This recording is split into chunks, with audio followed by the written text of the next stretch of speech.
এত সফট এত জুসি একটা পুডিং আজকে রেডি করে নিলাম। আমি তো জানতামই না যে এত সুন্দর পুডিং বানাতে পারি। আমি জীবনে প্রথমবার বানাই নিয়েছি। তো আজকে চলে আসলাম, আমি কিচেনে দিয়ে দিলাম গ্রামের খাঁটি দুধ, জাল দিচ্ছিলাম, চিনি দিয়ে একটু জাল দিয়ে দিয়েছিলাম সুন্দরভাবে।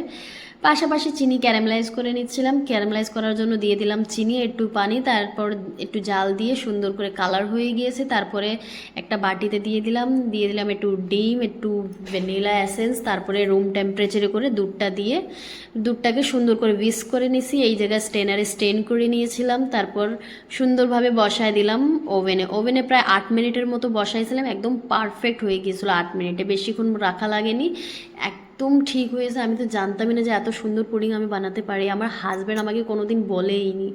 আলহামদুলিল্লাহ এত সুন্দর হয়েছে, যেটা দেখে আমার পরাণ ঠান্ডা হয়ে গেছে। প্রায় আধা ঘন্টাও লাগেনি আমার, এত তাড়াতাড়ি রান্না হয়ে গিয়েছে। এই পুডিংটা আপনি কোনো একদিন বানিয়ে খাবেন, অনেক সুন্দর হবে, বেশি কিছু লাগে না। আর আমি জানতাম না যে আমার হাজব্যান্ডকে পুডিংটা অনেক পছন্দ। আগে জানালে তো প্রত্যেকটা সপ্তাহে রান্না করে দিতাম। কেমন